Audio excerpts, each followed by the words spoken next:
11월 이번 달은 2024년은 12월 1일이 딱 그 첫 주일부터 이렇게 되는데, 대부분 그렇지 않은 날 11월 말 이렇게 될 수도 있죠. 11월 말부터 또 올해는 12월 첫 주부터 이렇게 되는데, 일반 12월쯤 되면 일반 교회들은 교회 앞에 분위기가 달라요. 우리 교회는 여기 뭐 휘장도 해놓지 않고, 제가 가운도 입지 않고, 가운에 후드도 이렇게 절기마다 이게 색이 바뀌는데, 그런 것도 저는 착용하지도 않고, 또 절기에 대해서 그렇게 심각하지도 않고 그런데, 12월은 지난주에 얘기했듯이 12월은 어둠의 달이지만은 또 새로운 시작의 달이라고 이렇게 말씀을 드렸어요. 그리고 12월은 12지파 중에서 마지막 그 야곱의 아들 베냐민 지파의 또 시작이 되는 그런 또 그 지파에 소속한 날입니다. 그리고 12월은 우리가 보면 12지파에 보면, 제 사무실로 보면은 이스라엘에서 가져온 그 각 지파마다 상징하는 보석이 있고, 그 보석의 색깔이 있잖아요. 12월은 자수정이라고 그래가지고 여기 나오는 것처럼 보라색이 12월의 어떤 그런 색을 의미하고 있습니다. 그래서 교회들 보면은 뭐 그 보라색 그 향초를 해놓기도 하고, 이 강단을 또 보라색으로 바꾸기도 하고, 목사님들이 가운 입고 그다음에 보라색 후드를 이렇게 하는 경우도 있고, 앞에 여기 이렇게 축 내려놓는 십자가 해놓는데 보라색으로 또 이렇게 바꿔놓는 그런 교회들도 많이 있습니다. 그리고 뭐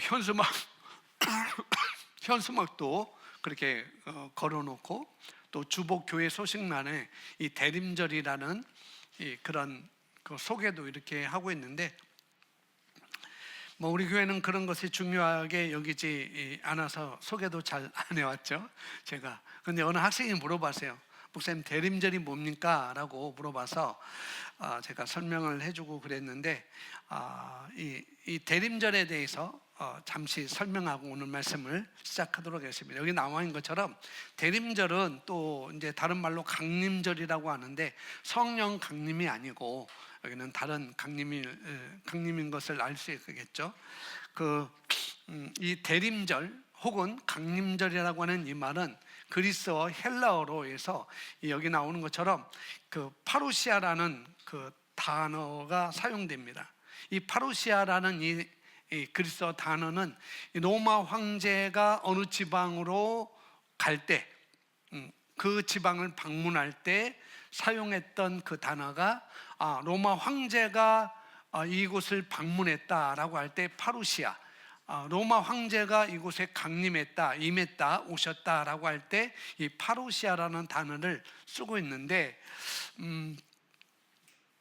이 강림절, 이 대림절, 그러니까 헬라어로는 파루시아, 당시 헬라어도 사용되어 있었고 당시 라틴어도 사용되어 있었어요. 라틴어는 이 대림절, 강림절이라는 말이 어떤 단어로 썼냐면 아드벤투스라는 그런 단어를 썼습니다. 역시 이 파루시아도 그렇고 아드벤투스도 그렇고 그 단어의 의미는 오심이라는 그런 뜻이 있습니다. 로마 황제가 우리 지방에 오셨다라는 그런 단어로 파루시아라는 단어를 썼다는 거죠. 그래서 아드벤투스 그다음에 파루시아는 바로 온다라는 그런 뜻을 포함하고 있습니다. 그래서 대림절 또는 강림절이라는 이 단어는 예수 그리스도의 오심을 나타내는 그런 단어입니다. 우리가 말하는 예수 그리스도의 초림, 처음 오심, 그러니까 성탄을 말씀을 하고 있는 거예요. 아기 예수로 탄생하는 그 성탄절. 그래서 12월을 대림절, 강림절이라고 이렇게 말을 하는 거죠. 그래서 보라색으로 치장도 하고 바꾸기도 하고, 뭐 어느 정통교회들은 양쪽 가해 예배 시간마다 보라색 향초를 양쪽에 다 켜놓고 예배를 드리기도 하고 그러는데, 그러니까 우리가 예수 그리스도가 오심, 성탄, 그래서 이 성탄, 예수님 오시기까지 4주 동안을 대림절, 강림절이라고 이렇게 얘기를 하고 있어요. 예, 이것을 이렇게 또 말하고, 또 하나는 뭐냐면은 예수님께서 첫 번째 오셨죠. 이미 예수님은 2020년 전에 이미 예수님은 첫 번째로 오셨습니다. 그리고 그 예수님은 십자가에 죽으시고 장사되다가 부활하신 후 승천하시고 다시 오시마라고 말씀하셨습니다. 그 다시 오시는 재림, 그것을 또 강림, 이렇게 또 말씀을 하고 있죠. 그래서 데살로니가전서 2장 그 이후로 보면은 이 예수님의 강림에 대해서, 다시 오심에 대해서, 재림에 대해서 말씀을 하고 있습니다. 그러니까 우리는 이 대림절, 이 강림절을 우리가 임하는 것은 뭐냐면은 이 두 가지 오심을 기다리면서 예수님이 이미 오셨는데 그 예수님의 두 가지 오심, 아기 예수님으로 탄생하는 그 오심을 우리가 기다리는 것. 근데 이미 오셨고, 또 오늘 12월 25일 날 또 다른 우리 카톨릭하고 이 개신교는 12월 25일로 예수님, 아기 예수님 탄생일로 성탄절을 지내고 있는데, 근데 동방정교회라는 그런 것이 있어요. 영국으로부터 이렇게 하는데, 그 동방정교회는 1월 7일 날 내지 1월 9일 날을 성탄절로 이렇게 지키고 있습니다. 다 다른데 우리는 이 두 가지 오심을 기다리면서 기념하는 절기가 대림절, 강림절이다라는 것들을 생각하시면 되겠습니다. 자, 물어봤는 것 이미 풀렸을 것 같습니다. 자, 그래서 오늘 제목은 사랑의 길 아가페입니다. 예수님께서 이 땅에 오신 것이 사랑이시고 아가페라는 거죠. 그래서 예수님이 이 대림절 성탄하신 것은 그냥이 아니라 사랑의 길이라는 거죠. 내가 곧 길이요 진리요 생명이니 나로 말미암지 않고는 아버지께로 올 자가 없느니라. 그러니까 아버지께로 갈 수 있는 그 길, 그것이 뭐냐? 사랑의 길이라는 거죠. 그걸 헬라어로 아가페라고 이렇게 말씀하고 있습니다. 그래서 오늘 제목이 사랑의 길 아가페. 그래서 하나님께서 만드신 우주 만물, 이 지구뿐만 아니라 온 천체, 이 모든 우주 만물을 비롯해서 또 하나님이 계시는 이 천국을 포함해서 가장 중요한 것은 바로 하나님의 사랑이라는 거죠. 다른 것은 없습니다. 하나님의 사랑입니다. 근데 우리가 하나님의 사랑하면은 나 알아.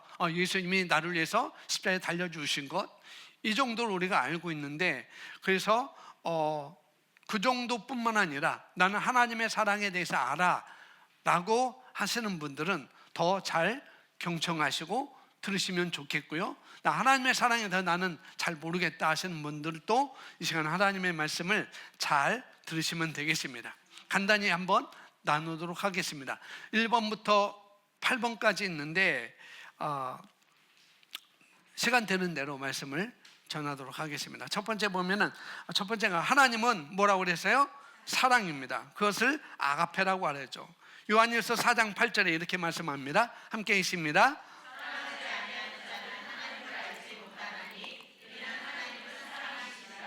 예, 하나님은 사랑이심이니라 라고 말씀하셨습니다. 아가페라는 거죠. 아가페. 하나님은 사랑이시라고 성경에서 말씀을 하고 있습니다.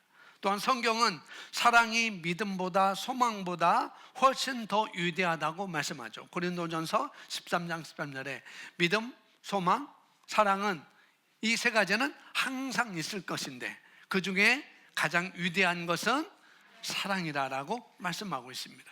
그래서 우주 만물을 비롯해서 그 다음에 하나님이 계시는 또 우리가 갈 천국까지 포함해서 가장 위대한 것은 사랑이라는 거예요. 그래서 하나님은 사랑이시다라고 말씀을 하고 있습니다. 그렇다면 하나님은 사랑이심으로, 하나님은 사랑이십니다. 하나님은 사랑이심으로 우리는 사랑이 무엇인지 알 필요가 있다는 거죠. 이미 알고 있지만 여기서 사랑이란 하나님의 사랑을 말하는 거죠. 하나님의 사랑을 말하는데 하나님의 사랑, 아가페는 헬라어로 사랑이라는 그런 의미입니다. 아가페. 그래서 이 아가페의 길, 이 사랑의 길, 아가페의 길은 그분이 우리를 자신에게로 데려오기 위해서, 하나님에게로 데려오기 위해서 만드신 사랑의 길이라는 것이요, 그것이 바로 아가페인 것입니다. 요한일서 4장에서 이 사랑이라는, 여러분 찾아보시면 되겠네요. 요한일서 4장 보면 이 사랑이라는 단어가 총 29회 나와요. 제가 세보니까 29번이나 나오는데, 그 중에 하나님의 사랑, 이 아가페, 이 단어를 쓴 건 12번 나옵니다. 아가페, 사랑. 사랑하지 아니하는 자는, 근데 이 사랑하지 아니하는, 이 사랑하지 아니, 여기는 또 다른 단어가 쓰는데, 이 요한일서 4장에서 이 사랑이라는 단어가 29번 나오는데, 그 중에 아가페는 12번 기록되어 오고 있습니다. 근데 나머지 17번은 어근인 아가페로 인하여서 파생된 단어들로, 아가파오로 이렇게 아가페에서 파생된 아가파오라는 단어를 쓰고 있어요. 그러니까 의미는 거의 같아요. 의미는 거의 같은데, 그래서 12번은 아가페로 딱 나오고 17번은 아가파오라는 단어를 이렇게 쓰고 있습니다. 그러므로 하나님은 사랑이시라 할 때 사랑은 아가페라는 뜻이다 라고 이렇게 여러분 이해하시면 되겠습니다. 아가페는 하나님의 사랑을 의미합니다. 하나님의 사랑은 인간의 사랑과 같지 않아요. 하나님의 사랑은 나의 사랑과 같지 않습니다. 인간의 사랑은 하룻밤새 미움으로 바뀔 수가 있어요. 하룻밤새. 근데 하나님의 사랑은 그렇게 되는 법이 없습니다. 하나님은 어제나 오늘이나 영원토록 동일하신 사랑을 우리에게 나타내시는 분입니다. 근데 우리는 그렇지 않죠. 그래서 우리가 이 아가페라는 단어는 그래서 하나님의 본성과 관계가 되어 있는 거죠. 하나님의 본성, 하나님은 사랑이라는 거, 사동자차. 그 다음에 뭐예요? 선정공신.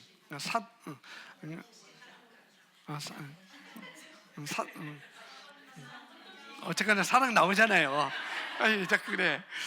하나님이 하면 사랑 나오잖아요. 그러니까 하나님의 사랑할 때 이 아가페는 하나님의 본성과 관계가 되어 있다는 거죠. 자, 그런데 요한복음 13장 34절에 이렇게 또 말씀하고 있습니다. 예수님께서 말씀하시는데 함께 읽습니다. 새 계명을 너에게 주노니 서로 사랑하라. 내가 너희를 사랑한 것 같이 너희도 서로 사랑하라. 내가 너희를 사랑한 것 같이. 예수님께서 어떻게 우리를 사랑하셨나요? 십자가로 그분의 사랑을 우리에게 확증해 주셨습니다. 그래서 예수님께서 마태복음에 그 사랑을 어떻게 우리에게 확증해 주셨는가? 마음을 다하고 뜻을 다해서 목숨을 다해서 우리를 사랑하신 분이 바로 예수님이라는 거죠. 그분이 우리를 그렇게 사랑을 해 주셨습니다. 마음을 다하고 뜻을 다하고 목숨을 다해서 십자가에서 그분의 사랑을 우리에게 보여주신 것이죠. 우리에게 가져다 주신 것입니다. 새 계명을 너희에게 준다, 너희에게 주노니 라고 말씀하면서 그 새 계명이 뭐냐? 내가 너희를 사랑한 것이다 라고 말하고 있습니다. 내가 너희를 사랑한 거야. 이 조건을 이렇게 말씀하시죠. 내가 너희를, 새 계명은 뭐냐? 조건이 뭐냐? 내가 너희를 사랑한 것. 그 조건을 말씀하시죠. 하나님은 우리 예수님께서 십자가에서 내 목숨을 다, 자기의 목숨을 다 내어준 것 같이, 자기의 목숨을 다 내어준 것 같이 내가 너희를 사랑한 것 같이. 어떻게 사랑했어요? 십자가에서 마음을 다해서 뜻을 다해서 목숨을 다해서 그분의 목숨을, 그분의 생명을 우리 위해서 내어주셨습니다. 것같이. 그 다음에 너희도 서로 사랑하라 라고 말씀하고 있습니다. 내가 너희를 이렇게 사랑한 것 같이 너희도 마음을 다하고 뜻을 다하고 심지어는 목숨을 다해서 서로 사랑하라라고 말씀을 하고 있어요. 그래서 하나님이 참으로 어떤 분이신지를 알면서 그분을 사랑하지 않는 것은 불가능합니다. 하나님이 나에게 어떤 사랑해 주었지? 이걸 내가 알면서 또 그분을 사랑하지 않는 것은 불가능하다는 거죠. 요한복음 13장 34절에 새 계명에서는 하나님을 사랑하라는 그 부분은 빠집니다. 그죠? 하나님을 내가 너희를 사랑한 것 같이 너희도 서로 사랑하라라고 말씀하시지, 내가 너희를 사랑한 것 같이 너희도 나를 사랑하라라고 그 말씀은 하지 않는다는 거예요.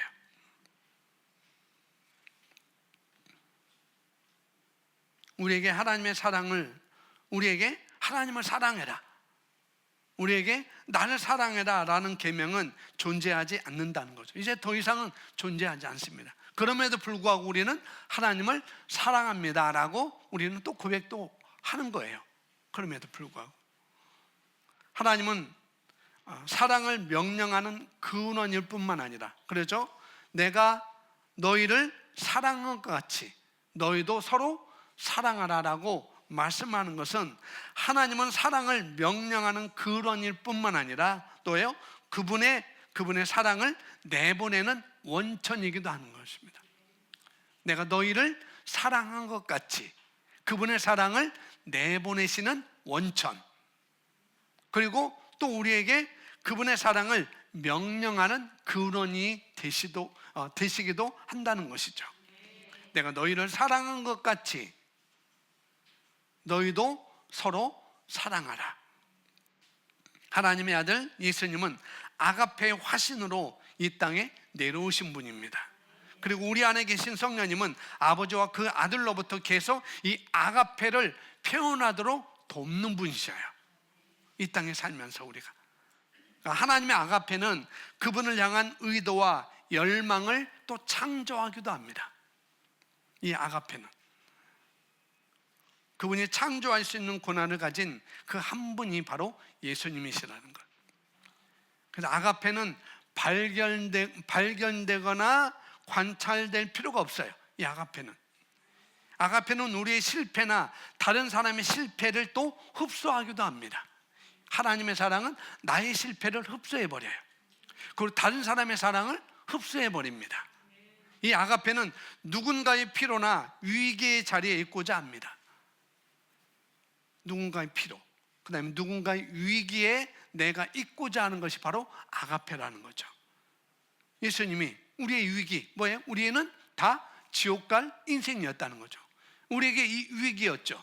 그런데 그분이 그 위기에 내려오신 것입니다. 그 위기를 맞방구신 것이죠. 이 아가페는 진리와 충성에 또 의지하기도 합니다. 그래서 이 상호적인 한 팀으로 활동을 하게 하는 것이죠.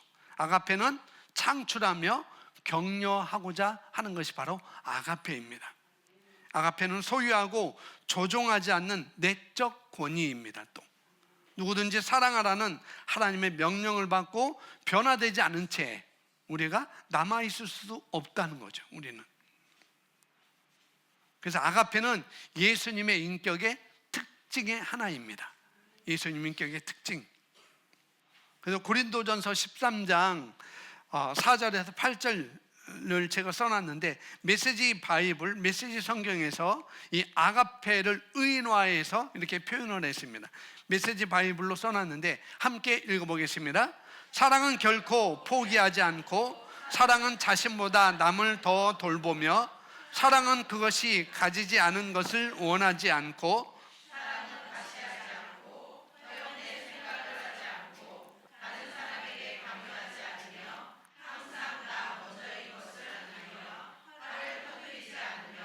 다른 사람들의 죄가를 세워두지 아니하며, 다른 사람이 굴복할 때 기뻐하지 않으며, 진실을 꽃피우는 데서 기쁨을 취하며, 모든 것을 참고 하나님을 항상 신뢰하고 항상 최상의 것을 찾으며, 결코 뒤를 돌아보지 않고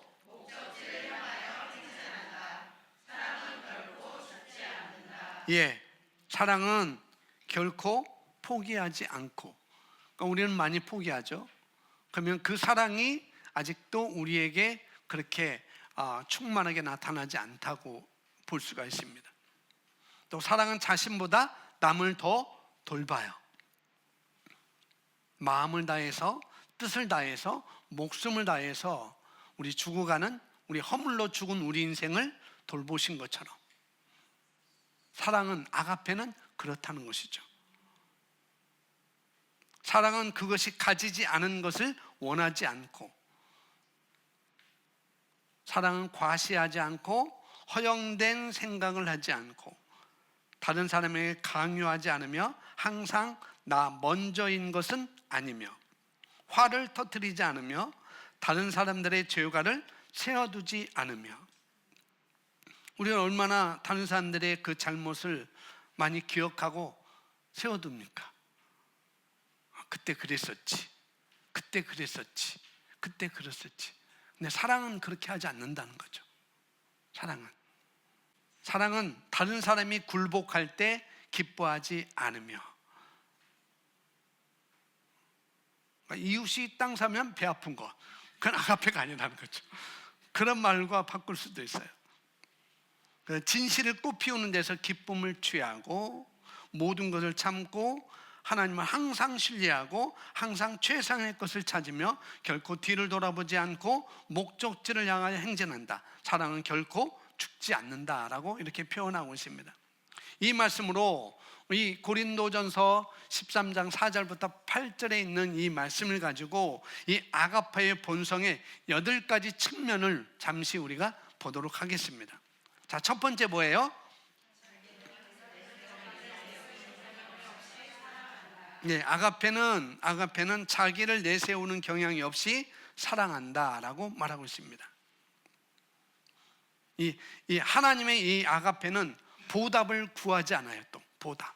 내가 이렇게 했는데 이렇게 해줘야 되지 않겠느냐라고 이렇게 보답을 또 구하지도 않고, 상한 세상으로 또 나가는 것이 바로 아가페입니다. 그리고 개인의 이익이나 이기적인 소득이 없이 아버지 되신 하나님으로부터 우리에게 오는 것이 바로 아가페라는 거죠. 그것이 요한복음 3장 16절에 말씀을 하고 있죠. 함께 있습니다. 하나님이 세상을 이처럼 사랑하사 독생자를 주셨으니 이는 그를 믿는 자마다 멸망하지 않고 영생을 얻게 하려 하심이라. 하나님이 세상을 이처럼 사랑하사, 여기 사랑이 바로 아가페인 것입니다. 아가페. 세상이 하나님을 인정하기를 거부했을 때, 그러니까 요한복음 1장에 보면은 빛이 왔음에 그 빛을 깨닫지 못했다, 빛을 영접하지 않았다, 생명을 영접하지 않았다라고 이렇게 말씀을 하고 있잖아요. 그러니까 세상이 하나님을 인정하기를 거부하고 또 경멸까지 했습니다. 나중에 예수님이 자기들 위해서 십자가에 지시려고 하는데 온 유대인들이 빌라도 법정에서 뭐라고 그래요? 예수를 십자가에 못 박으라, 예수를 죽여라라고 그 예수님이 오셨음에도 불구하고, 나의 자리를 바꾸려고 오셨음에도 불구하고 그들은 오신 예수님을 경멸하고, 또 그분이 우리의 모든 죄를 사하실 것을, 우리를 구원하실 것을 깨닫지 못할지라도 그분은 지속적으로 우리에게 그분의 은혜스러운 사랑을 쏟아 부어주셨습니다. 3년 반이라는 그 시간 동안 거부하고 경멸하고 또 뭐예요? 깨닫지도 못한 그들을 위해서, 그런 나를 위해서 예수님은 그분의 사랑을 지속적으로 나에게 쏟아 부어주셨다는 것. 어떤 방식으로 하셨냐면은 독생자 예수 그리스도를 십자가에 내어주시는, 하나님의 세상을 이처럼 사랑하사 어떤 방식으로냐? 독생자 예수 그리스도를 십자가에 내어주시는, 그래서 더 이상 내어줄 것이 없는, 가장 사랑하시는 독생자를 내어주셨습니다. 아들까지 아끼지 아니하시고 그래서 아가페는 결코 실패하지 않습니다. 그리고 아가페는 결코 사라지지 않는다는 거예요. 예수님께서 십자가에 달려 불과 죽음, 예수님이 십자가에 달릴 때 불과 죽음을 몇 분 앞두고, 이제 몇 분 후면 예수님께서 죽음을 당하시는데, 그런 몇 분의 그 남겨놓은 상태에 계셨을 때 하나님의 관심은 아들에게 있었던 것이 물론 있었겠죠. 그런데 아들보다도 다른 사람을 위해서, 저와 여러분을 위해서 관심을 두셨다는 거예요. 이게 바로 하나님의 세상을 이처럼 사랑하신 것입니다.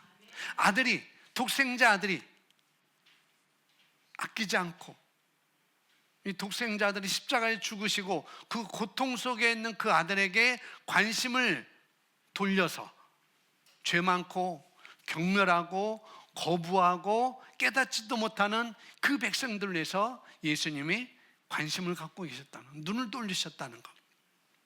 이것이 바로 하나님의 세상을 이처럼 사랑하셨다는 것입니다. 저와 여러분이 만약 그것에 예수님 말고 저와 여러분이 그곳에 달렸다고 치자면, 내가 그 자리에 십자가에 달렸어요. 모든 것을 나를 중심으로 있었을 것입니다. 내가 무슨 죄가 있다고, 내가 뭘 잘못했다고, 내가 이렇게 사랑했는데, 내가 이렇게 품어줬는데, 다 자기 중심으로 다 있었을 것입니다. 그게 바로 에로스예요. 에로스 사랑.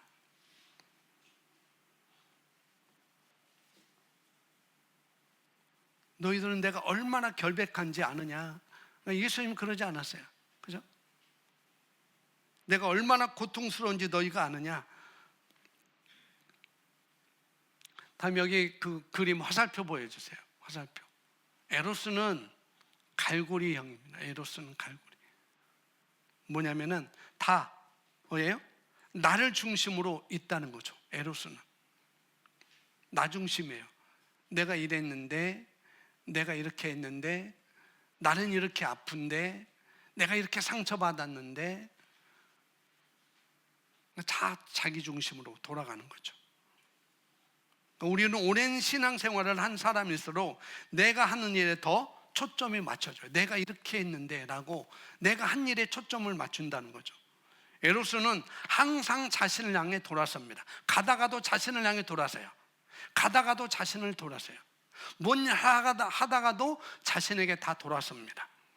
항상 자기 스스로 추천하기 때문에 이렇게 굽거나 이 갈고리 모양의 화살로 나타낼 수도 있습니다. 다 자기를 향하는 거죠. 내 힘으로 하는 것, 그런 것을 모두 나의 능력으로 하겠다라는 것이기 때문에 잘못하면 그것이 율법적이고 또 종교적일 수 있습니다. 그것이 바로 에로스라는 거죠. 나중에 제가 이 사랑에 대한 네 가지를 설명드리겠지만은, 이 에로스는 바로 이런 것입니다. 죄가 세상에 들어온 결과 우리의 본성과 중심이 하나님으로부터 우리 자신으로 바뀌어서 스스로를 위하게 되었어요. 스스로를. 아가페가 아닌 다른 사랑은 명백하게 세상적일 수 있죠. 그리고 매우 종교적일 수 있습니다. 자, 다른 화살표 보여요. 아가페 화살은 고든 화살입니다. 일방이에요. 나를 향하지 않아요. 다른 사람을 향하고 있습니다. 여러분, 이 아가페를 끝까지 취하면 하나님의 성품들이 줄줄이 나오게 되어 있어요. 항상 나오게 되어 있습니다. 다음 화살표. 이건 제가 캔바로 이렇게 할 수가 없어서 까만 거로 했습니다. 자, 우리는 대부분 전체가 확실하게 굽었거나, 이 에로스를 확실하게 굽었거나 고든 화살 형태가 아니라 이 두 가지 혼합된 상태를 하고 있다는 거죠. 아가페로 하다가 갑자기 또 에루스로 돌아가는, 우리 대부분 그래요. 그래서 우리가 할 일은 아가페를 기꺼이 성숙시켜야 됩니다. 나중에 성숙, 완전, 온전함이 이렇게 7번에 온전하심 성숙함과 같이 너희도 온전히 성숙하라라고 할 때 그 성숙, 그러니까 우리가 할 일은 이 아가페를 기꺼이 성숙시켜야 된다는 거죠. 에르소는 갈고리가 아니고 이 혼합도 아니고 오로지 일방적인 아가페를 우리가 더 성숙시켜야 됩니다.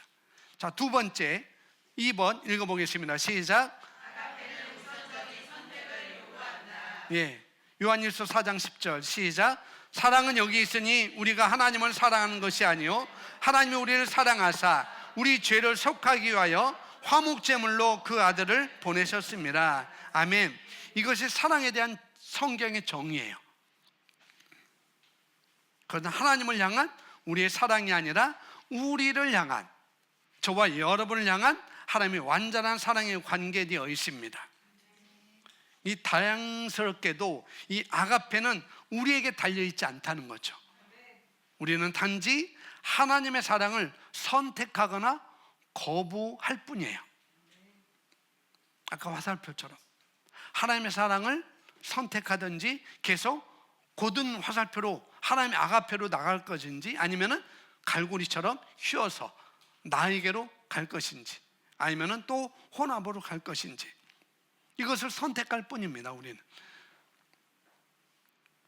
이 우선적인 선택이 그러나 어둠을 깨트린다는 거죠. 우리가 하나님을 사랑한 것이 아니요 하나님이 우리를 먼저 우선적으로 사랑하셨어요. 그래서 우리의 어둠을 완전히 깨트려 버렸습니다. 하나님께서는 우선적으로 우리 쪽에서 하나님의 사랑받을 만한 아무런 어떤 행동이나 공로가 없었을 때 하나님께서 우선적으로 우리를 사랑하셨다는 거예요. 이유나 조건이 없어요. 그냥 우선적으로 3번과 같이 이렇게 연결해 볼 수 있는데, 사랑은 여기 있었다. 우리가 하나님을 사랑한 것이 아니고 조건이 없다는 거죠.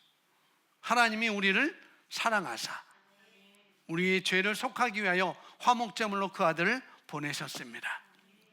자, 이어서 3번 함께 있습니다. 아가페는 먼저 반응한다. 다시 한번.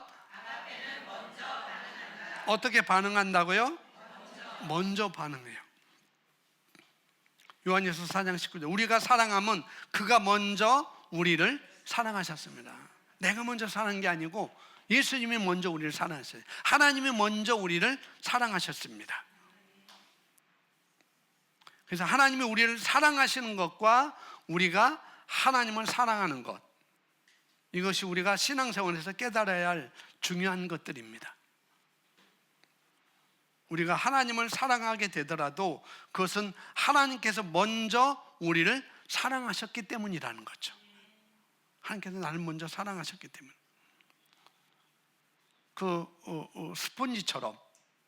스폰지처럼 그분의 사랑을 흡수하고 또 할 수 있는 가장 순수한 형태의 사랑으로 우리가 돌려드릴 때 그분의 사랑을 우리가 흡수하는 거예요. 먼저 그분의 사랑을 우리가 받아야 됩니다.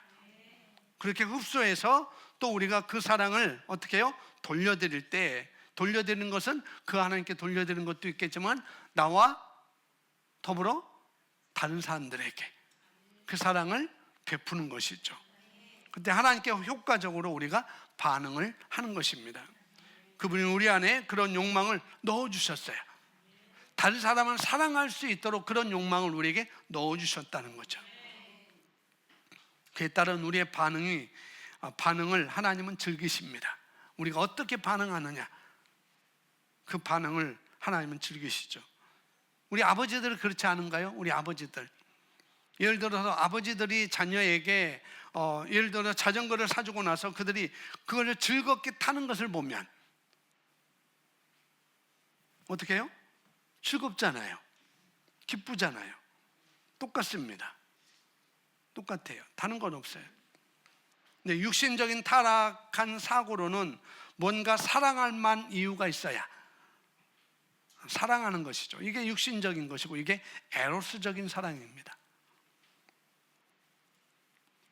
근데 그 사람을 위해서 우리가 희생하고자 할 때 내가 이 사람을 위해 희생해야 되지. 그런데 에로스는 뭔가 이유가 있어야 돼요. 그래야 희생하는 것입니다. 우리는 이유가 있어야 뭐예요? 우리는 사랑하고 희생하는 그런 혼합된 그런 사랑의 화살표를 갖고 있습니다. 이런 개념이 우리 안에도 적지 않아 있다는 거죠. 이것이 바로 세상적인 개념이에요. 이유가 있어야지, 조건이 있어야 되지, 그래야 사랑하지. 그게 바로 세상적인 개념이라는 거죠. 그런데 하나님은 그분이 사랑이시기 때문에 2000년 전에, 2024년 전에 사랑하는 독생자 아들을 우리에게 보내주셨다는 거예요. 이유가 없어요. 우리가 너무나 잘 알고 있는 로마서 5장, 우리가 아직 죄인되었을 때 조건이 없었어요. 그냥 오신 거예요. 그냥 우리를 위해서 보내주신 거예요. 그냥 나를 구원하기 위해서. 뭐 내가 깨끗한 것도 아니고 죄를 다 용서받은 것도 아니고 지금도 죄는 여전히 짓고 있는데도 불구하고 지속적인 그 하나님의 은혜로운 사랑을 우리에게 베풀고 계시다는 것, 이게 바로 아가페인 것입니다. 하나님은 그분이 사랑이시기 때문에 우리 어떠함과 상관없이 먼저 선제적으로 조건 없이 우리를 사랑하시기로 이미 선택하셨습니다. 먼저 그렇게 선택하셨어요. 먼저 하나님이 그렇게 반응하셨어요. 그래서 아가페는 먼저 반응하는 거라는 거죠. 나는 어떠한 사랑을 하는가? 나는 어떠한 사랑을 하는가? 조건이 있어야, 이유가 있어야. 아가페는 먼저 반응한다. 근데 나는 그가 하는 것을 보고 반응하죠. 우리는 그렇습니다. 아가페는 먼저 반응합니다. 우리가 어떤 것을 하더라도 먼저 반응할 수 있어야 돼요. 먼저. 근데 그것이 아가페면 정말 좋겠죠. 아가페로 나온다는 것. 아가페가 아닌 먼저 반응은 어떤 조건이 될 수 있고 또 보상을 요구할 수가 있다는 거죠. 근데 아가페는 그렇지 않다는 거죠. 그래서 아가페는 먼저 반응한다. 자, 4번 읽어보겠습니다. 시작. 아가페는 우리를 조종한다. 고린도후서 5장 14절 시작. 그리스도의 사랑이 우리를 강권하시는도다. 우리가 생각하는데 한 사람이 모든 사람을 대신하여 죽었은즉 모든 사람이 죽은 것이라. 아멘. 그러니까 그 아가페는 우리를 조종한다. 그러니까 강권한다, 조종한다라는 그런 의미를 같이 쓰고 있는데 그리스도의 사랑이 예수님의 그 아가페 사랑이 나를 조종하는데 나를 강권한다는 거예요. 나를 다그친다는 거예요. 강권한다는 다그친다는 것, 조종한다는 그 다른 말로 조종한다라고 이렇게 했는데 나를 다그치는 거예요. 아가페는 우리를 다그친다는 거죠. 사랑을 베풀어야 되지, 나누어야 되지, 심어야 되지, 돌봐야 되지, 섬겨야 되지 라고 나를 내 안에서 다그치는 거예요. 그걸 여기는 조종한다라고 이렇게 썼는데 그래서 저는 그 다그치는 것, 조종하는 사역을 하고 싶어요. 무엇으로? 아가페로. 그리스도의 사랑이 나를 조종하는데, 그리스도의 사랑이 나를 다그치는데, 왜냐하면은 우리가 생각하건대 한 사람이 모든 사람을 대신하여 죽었은즉 모든 사람이 죽은 것이라. 여기 한 사람은 누굴까요? 예수님이잖아요. 예수님이 우리 모두를 위해서 죽으신 곳이 바로 어디예요? 십자가잖아요. 십자가. 그래서 그리스도의 사랑이 나를 다그치는데 강권하고 조종하시는 이유는 왜냐하면 십자가를 내가 생각하기 때문에라는 거죠. 아가페가 나를 조종하는 것, 왜 조종하는가? 나를 왜 다그치는가? 십자가를 생각하기 때문에. 그 십자가는 내가 가야 되는데 예수님이 대신 가셨네. 아무런 죄가 없는 분이 대신 지셨네. 그 십자가로 가게 하신 분이 하나님이시네. 아들까지 아껴 독생자신데 그 독생자가 십자가에서 달리실 때 그 채찍 맞고 고통을 당하실 때 손에 못 자고 발에 못 자고 가시관을 쓰시고 십자가에 고통받으시는 그 예수님, 그 고통받으시는 그 예수님의 모습을 보지 않고 나를 돌아보시는 것. 내가 그 십자가를 내가 생각하기 때문에 이런 말이라는 거죠. 그렇기 때문에 아가페는 나를 다그친다는 거예요. 조종한다는 거예요. 우리 몸에 신장이라는 기관이 있잖아요. 신장이라는 기관이 있는데 우리 몸에서 정말 중요한 역할을 하는 기관이 바로 여러 기관도 있지만 신장도 좋은 중요한 기관입니다. 이 혈액을 정화하고 그 다음에 체내 노폐물을 배출하는 데 있어서 이 필수적인 역할을 하는 것이 바로 우리의 신장입니다. 바울은 우리 몸의 신장처럼 이 아가페를 우리의 욕망을 조절하는 것으로 보고 있어요. 나의 욕망을 다그치는 것으로 이 아가페를 이렇게 설명을 하고 있습니다. 그래서 아가페는 기독교인들의 신앙생활의 바퀴를 끄는 마차와도 같습니다. 마차. 그러니까 우리를 다스리고 조종하는 것은 우리의 의지의 힘이 아니고 내 의지의 힘이 아니고 아가페에 의해야 한다는 거죠. 8장 3절 또 누구든지 하나님을 사랑하면 그 사람은 하나님도 알아주시느니라. 하나님은 우리가 현재의 삶을 살면서 이 시대의 삶을 살면서 아버지 하나님을 알게 되면 그 아버지 하나님의 사랑을 아가페를 알게 되면 갈망하고 원하신다. 그러니까 하나님을 알게 되는 거. 이 아가페를 알기를 또 갈망하고 원하신다는 거예요. 아버지 하나님을 알게 되기를, 아버지 하나님의 아가페를 알게 되기를 갈망하시고 원하신다는 거죠. 하나님을 사랑하면 이러면 너무 추상적이잖아요. 너무 추상적인데 하나님을 사랑할 때 그거는 십자가의 사랑을 묵상하고 생각하는 것입니다. 하나님의 사랑. 여기서 하나님의 사랑할 때 십자가의 사랑을 묵상하고 내가 생각하는 것. 하나님의 사랑을 생각할 때 여러분 기분이 어떠세요? 정말 하나님의 사랑이 여러분 삶 속에서, 여러분 마음 속에서 강조되시나요? 아니면 죄가 자꾸 강조됩니까? 내 기분, 내 느낌보다 성경 말씀은 뭐라고 말하고 있습니까?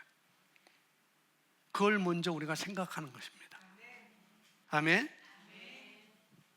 그러면 그 하나님도 우리를 안다는 거죠. 내 기분, 내 느낌보다도 뭐예요? 성경 말씀은 뭐라고 말씀하는지 우리가 생각하면 하나님도 우리를 알아주신다는. 그래서 아가페는 우리를 조종합니다. 그래서 하나님 사랑의 중심의 신앙생활을 하도록 도우신다는 거죠. 이 아가페는 우리를 조종한다. 어떻게? 하나님 사랑의 중심의 신앙생활을 하도록 우리를 다그친다는 거예요. 조종한다는 것입니다. 강권한다는 것입니다. 아멘. 우리는 그런 삶을 살 수 있습니다. 그러니까 아가페 본성의 8가지 중에 오늘 4가지만 했습니다. 더 하려고 그러는데 시간이 다 갔습니다. 나머지는 다음 주 하겠습니다. 자, 첫 번째 읽으면 첫 번째 뭐야? 아가페는 시작. 아가페는 자기를 내세우는 경향이 없이 사랑한다. 두 번째, 아가페는 우선적인 선택을 요구한다. 세 번째, 아가페는 먼저 반응한다. 네 번째, 아가페는 우리를 조정한다. 다른 말로 다그친다. 다그친다. 자, 이런 삶을 아가페 이미 우리에게 들어왔습니다. 이걸 더 성숙시키는 것은 이제 우리가 이 땅에 살면서 할 일이라.